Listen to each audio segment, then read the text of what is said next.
Cristo é a joia de inestimável valor que toda alma sincera e sedenta da verdade ambiciona possuir. Nos acheguemos aos pés de Jesus, ouçamos de sua palavra e aprendamos dele. Para milhões de pessoas, a morte é uma incógnita. Quando o homem morre, deixa de viver ou existe vida após a morte? Só a Bíblia Sagrada tem a resposta segura para esse mistério. O que é morte para você? A morte? A morte eu acho que é o começo de uma outra vida em um outro plano. Ao criar o homem, Deus formou seu corpo do pó da terra. A forma humana estava perfeita, porém inanimada.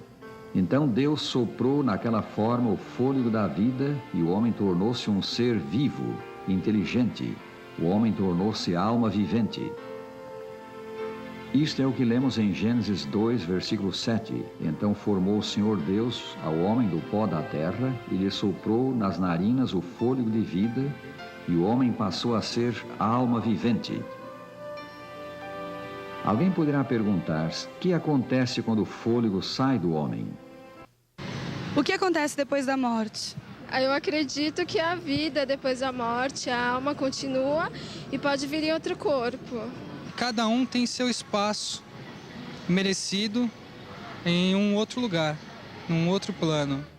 Lemos aqui: enquanto em mim estiver a minha vida e o sopro de Deus nos meus narizes, enquanto eu tiver vida, enquanto o sopro de Deus, a centelha vital de Deus estiver em mim, nunca os meus lábios falarão injustiça, nem a minha língua pronunciará engano. Por quê? Após a retirada do sopro de vida, o que acontece? No livro de Eclesiastes, no capítulo 12, verso 7, e agora eu vou ler como fala a Bíblia de Jerusalém, que é uma ótima tradução católica. Diz-nos nesse trecho: antes que o pó volte à terra de onde veio e o sopro volte a Deus que o concedeu. A vida que temos aqui na terra é uma concessão divina. E após a segunda vinda de Cristo, a imortalidade será também uma concessão divina. Ao morrer o homem, o fôlego da vida, ou espírito, o princípio de vida que Deus dá ao homem e aos animais, volta ao grande autor da vida. Tendo vindo de Deus, a ele pertence. É como se tomássemos uma lâmpada ligada por fios elétricos à fonte de energia. Enquanto os polos estão ligados, temos luz. Ao desligarmos o fio que conduz à eletricidade, a luz se apaga e a lâmpada como que morre. Assim também, por ocasião da morte, o fôlego, o espírito sai e a pessoa não mais existe como ser vivo, consciente e pensante. Então, a imortalidade pertence somente a Deus e é conferida aos seus servos. Quem tem o Filho tem a vida, diz o apóstolo João. A vida eterna é conferida por Deus, mas ninguém é imortal naturalmente. É um dom recebido de Deus. Você acha que é possível manter contato com os mortos? Talvez, acho que sim. Como seria esse contato? Através de sonhos, ou eles poderiam aparecer, não sei. Eu acho que é. Apesar de eu achar que isso não é válido, porém é possível sim. Jesus ensinou que os mortos dormem. A respeito de Lázaro, que havia morrido, lemos: isso dizia e depois lhes acrescentou: nosso amigo Lázaro adormeceu, mas vou para despertá-lo. São João 11, versículo 11. A ordem de Cristo ao ressuscitar Lázaro foi simplesmente: vem para fora, indicando que seu amigo não se achava noutro lugar que não a sepultura, onde dormia o sono da morte.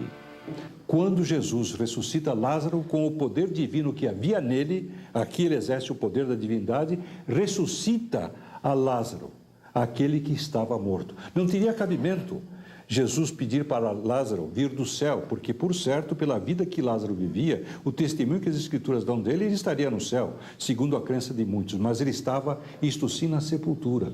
Teria sido um absurdo, pensemos bem, Lázaro no céu, na presença de Deus, e ser trazido de volta à terra, onde há miséria, perseguições, tristezas e desespero, e morte inclusive. O próprio Senhor Jesus, ao morrer, foi levado para a sepultura. lugar de repouso dos que morrem. Um pouco depois de ressuscitar, Jesus declarou que não havia ainda subido ao céu, pois disse a Maria Madalena: ainda não subi para meu Pai. Ora, se Cristo não subira ainda, é porque ficara na tumba. As Escrituras são muito claras quanto ao estado do homem na morte, porque os vivos, dizem elas, sabem que hão de morrer, mas os mortos não sabem coisa nenhuma, nem tampouco terão eles recompensa, porque a sua memória jaz no esquecimento. Eclesiastes 9, versículo 5. Devem os filhos de Deus consultarem com os mortos? Levítico 19, 31 diz que isto é abominação a Deus. Por que os filhos de Deus têm que consultar com os mortos? Se o morto nada sabe.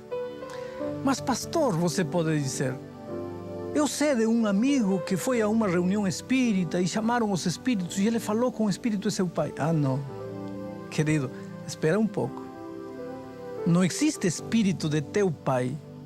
Mas pastor, eu sei, ele falou com o espírito. Ah, falou com um espírito, mas não com o espírito do pai.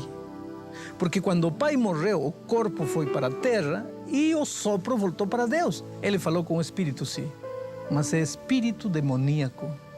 Sabe por quê? Porque quando Lúcifer saiu do céu, ele arrastou com ele uma terceira parte dos anjos. E onde estão esses anjos? Esses anjos hoje são espíritos enganadores que vão enganando a todo mundo. E sabe por que o diabo quer que você pense que quando o homem morre, seu espírito anda vagueando? Porque então, se quando você morre, teu espírito sai, se reencarna e vai evoluindo, então para que salvação? Para que preocupar-se por viver nesta vida uma vida de comunhão com Cristo? Se você vai ter outras oportunidades nas outras vidas, está vendo? Então, com essa teoria de que quando o homem morre, seu espírito vai saindo, a cruz de Cristo acabou, o sangue de Cristo não vale nada, a salvação de Cristo não vale nada. O Santo Livro é taxativo, os mortos nada sabem. Eles dormem nos túmulos, tanto os bons como os maus. A morte é o oposto da vida. É o retorno do homem ao que era antes que Deus lhe soprasse o fôlego da vida.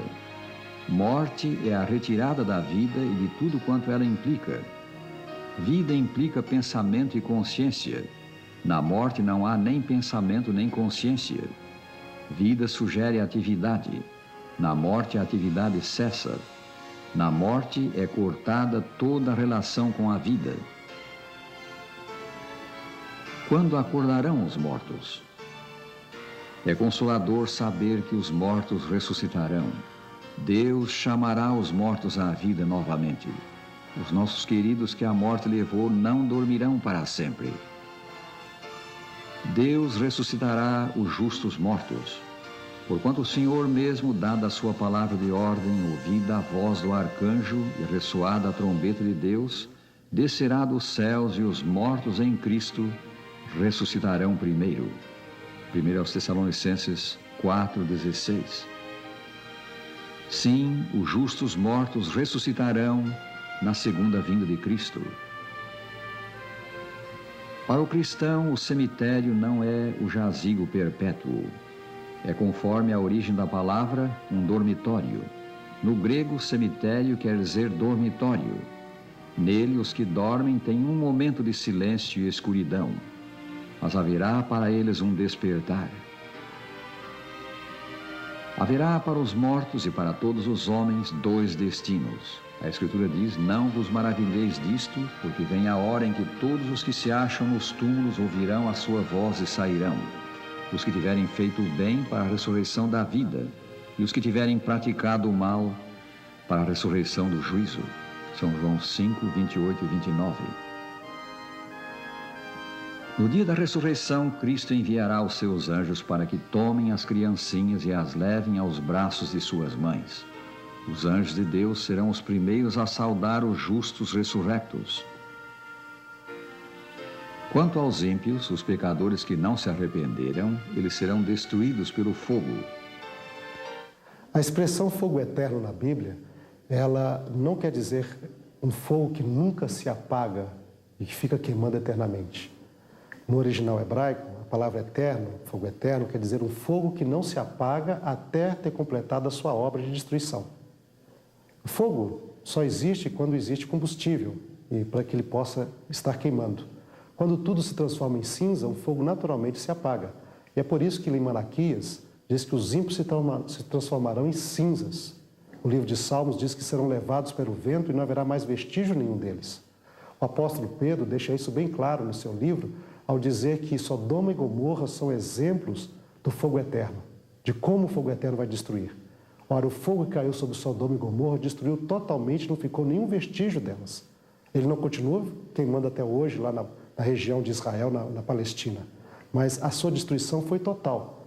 Portanto, o fogo eterno na Bíblia é aquele que traz uma destruição total e eterna, sem deixar vestígio nenhum, segundo aquilo que está escrito nas Escrituras. Os que aceitaram Cristo como seu Salvador herdarão a terra renovada, onde não haverá mais morte. Só no Senhor Jesus Cristo há vida. Ele mesmo disse: eu sou a ressurreição e a vida. Quem crê em mim, ainda que morra, viverá. São João 11, 25. Durante o seu ministério na terra, Jesus demonstrou em mais de uma oportunidade que ele é a ressurreição e a vida. O quadro que vemos agora é o do milagre operado com a filha de Jairo, ressuscitada por Cristo. O Senhor Jesus Cristo é o autor da vida.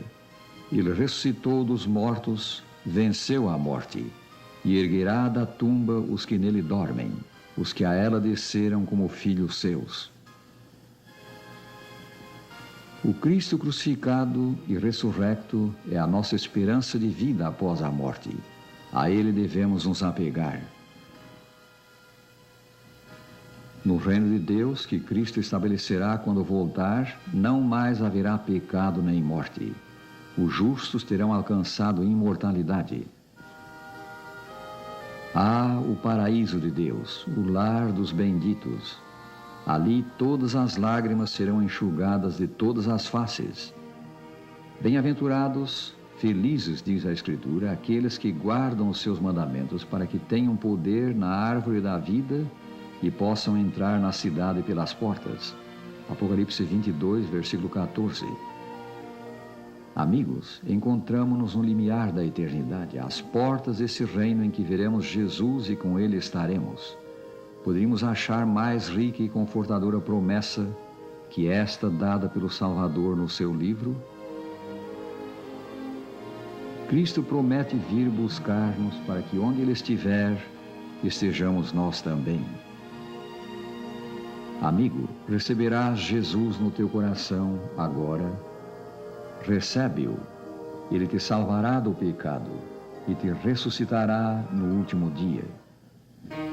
Estamos seguros se estamos com Cristo. As nossas faltas são supridas. No dizer do salmista, entrega o teu caminho ao Senhor, confia nele e o mais Ele fará.